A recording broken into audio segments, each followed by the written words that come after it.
Yu Jin é um protagonista que já nasceu com uma força fora do comum. Como o único sobrevivente de uma queda de avião quando ainda era criança, ele teve que se tornar um mercenário para sobreviver durante 10 anos. Em seu acampamento de mercenários, ele liderava um esquadrão classificado em números, sendo o número 1 mais forte e o líder do esquadrão.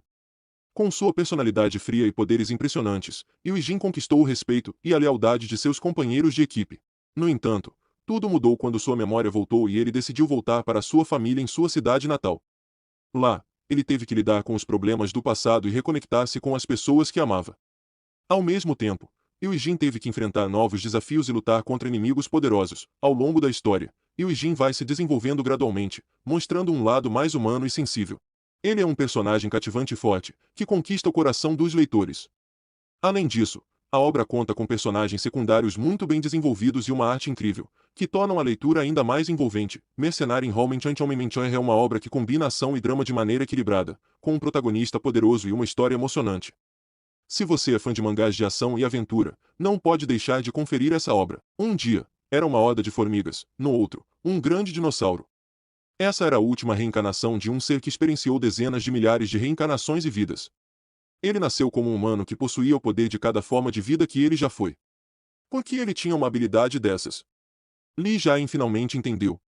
Eu existo para exterminar a humanidade. Essa obra fala sobre uma existência que já viveu por incontáveis anos, em diferentes formas de vidas, de uma pedra a um peixe, de uma formiga a um elefante. Ele já foi tudo e depois de perder as contas, de quantas vezes renasceu como formas de vida diferente, ele dessa vez nasce como um humano, que de todas as formas de vida que já conheceu é a que mais abomina, porque ela destrói o planeta, ela extingue outras espécies. No entanto, experienciando a vida de uma criança, tendo uma mãe, ele decide deixar esse pensamento para lá, por causa do afeto da mãe dele, pois era a primeira vez que experimentava isso. Em paralelo a isso, ele descobre que tem um superpoder.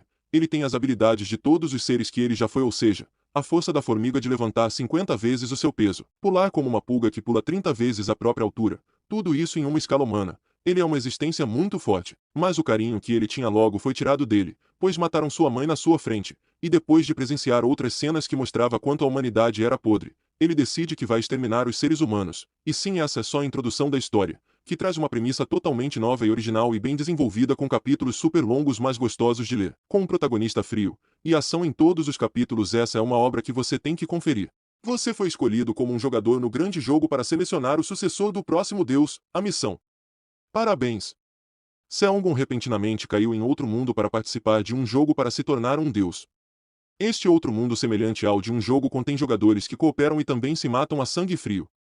Seongon, uma pessoa sem um grama de talento, usa truques cruéis e rudes para se tornar um jogador todo-poderoso. Essa é a sinopse da webcomic How to Live as a Villain, com um protagonista que foi levado para outro mundo para participar de um Battle Royale de grande escala, para escolher quem será um deus. No entanto, esse protagonista, diferente de uma grande maioria, ele não é clichê, ele não é forte no começo, nem tem o talento que os outros têm. No entanto, ele é único porque ele está mais para um vilão do que para um mocinho, totalmente sem escrúpulos e manipulador. Mas por algum motivo a gente ama ele e a personalidade dele de cara, porque esse prota dá muito orgulho. Resumindo, essa é uma ótima história das desconhecidas, com um protagonista com uma personalidade de um vilão. O ritmo da obra, a personalidade do protagonista e o enredo faz a história ser empolgante. Quando você percebe, já leu todos os 81 capítulos lançados. Essa é uma obra incrível que vale muito a pena dar uma chance. Lin Ji é um ser de outro mundo que cuida de uma loja de livros. Ele é gentil e sempre recomenda livros sobre cura da alma para os seus clientes mais abatidos. Às vezes ele até compartilha seus próprios trabalhos. Ao passar dos anos, esses clientes começaram a lhe respeitar bastante. Eles levam produtos simples, todos os dias, para mostrar sua gratidão e pedir pelas suas recomendações de livros. Eles até começaram a contar histórias sobre esse lojista comum. Seus títulos incluem Hiena do Deus do Mal, Arauto do Evangelho de Carne, Autor dos Cultos de Carniçais, e Pastor das Estrelas, com um protagonista que era um bibliotecário na Terra. Porque amava livros, ele leu todos os livros possíveis, pois é sua paixão, mas já que não tinha mais livros que ele não conhecesse, ele acaba indo para outro mundo. E vira um bibliotecário, pois essa biblioteca tem todos os livros do mundo. No entanto, esse protagonista, por várias coincidências, acaba sendo confundido como o ser mais forte deste mundo, e isso tudo é só a premissa dessa história. Essa é uma obra daquelas que ninguém dá nada lendo sua introdução. No entanto, é um tesouro escondido, pois tem uma história maravilhosa, um protagonista muito carismático, tem umas interações muito engraçadas com os personagens secundários que só deixa a obra mais completa. Além disso, a ação, ao contrário do que se parece, é ótima, bem trabalhada e empolgante. Isso sem falar nos personagens secundários que são ótimos e carismáticos. Resumindo, I'm really not the demon good slack. É uma daquelas obras diferentes que vale muito a pena de se conferir, pela ótima comédia, pela ação e pelo ritmo da história que te cativa do começo ao fim.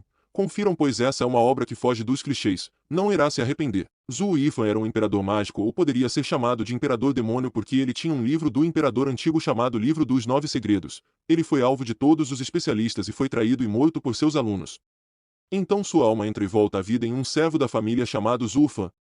Alguma magia demoníaca o impede. Ele deve unir as memórias de criança e não pode ignorar a família e a amante a quem serve. Essa obra sobe um protagonista que revive, como é falado, no entanto diferente de vários outros que têm o mesmo tema de reencarnação e de cultivo. Ele foge dos clichês com um protagonista que é frio, e não se importa com os meios sujos que tem que usar para o crescimento do clã. Chega ao ponto que em várias partes ele parece até um vilão. No entanto, com o desenvolver da história ele cresce mais nesse sentido, mesmo que ainda continue parecendo um vilão. É um protagonista cativante, que só dá orgulho, e o crescimento do protagonista em relação a poder é roubado, mas nada tão apelativo, já que você continua com aquela sensação que o protagonista tem desafios mais empolgantes, fora a inteligência do protagonista, coisa que falta em muitos outros protagonistas, pois ele é um estrategista impecável, e a junção disso tudo torna a leitura super empolgante. Essa é uma das melhores obras da categoria cultivação, pois o seu universo é bem único e a estrutura do mundo é bem criada.